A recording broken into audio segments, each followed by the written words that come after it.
Dati, na previous interview, nagsabi ka ng mga bucket list items mo and parang ang kasali is skydiving, cliff diving. Parang ako, nakapag-cliff dive na ako. Nakapag-cliff dive ka na. Okay, so how did that feel like? Sarap. Sobrang sarap. Seryoso ba? Hindi kasi, hindi ko alam kung may pagkasadista siguro. Gusto ko yung ganun eh. Gusto ko yung extremes. Even kapag nagpupunta ako sa theme parks and all, hindi ako takot sa rides. Hindi ako... Right. So parang at least nagawa mo na yung cliff diving, no? So soon, skydiving naman. But also, meron ka na mention na gusto mong mag-drive ng bus. Yeah. So, alam mo, karamihan ng tao gusto nila mag-drive ng sports car, gusto nila mag-drive bus. Bakit bus? Kasi, okay, I learned how to drive when I was 15. Okay. Which is early, ha? Yeah, Very which early is yun. early. Oh. And then, nung 16, 17 ako, nagda-drive ako with my tita. Pero, I only had one car then. Wait, this was a year ago lang. Okay.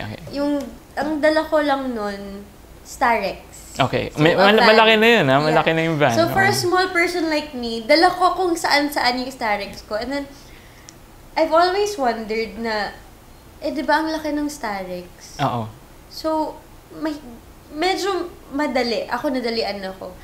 Anong feeling nung nagda-drive ka ng bus? Na ang taas mo, nakita mo lahat.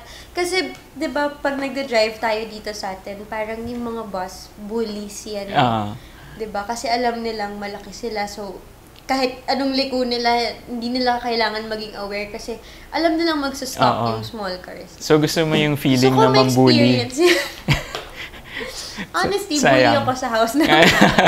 Sayang, ako yung dapat pinaka-ate sa aming magpipinsan.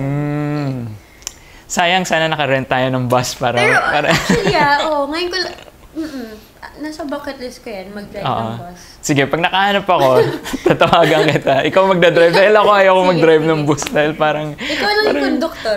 Sige, pwede. Pwede yun. Abangan nyo, sasakay kayo ng bus na si Bianca magdadrive, akong kukolekta ng ticket nyo. Ayan. Okay. Sige.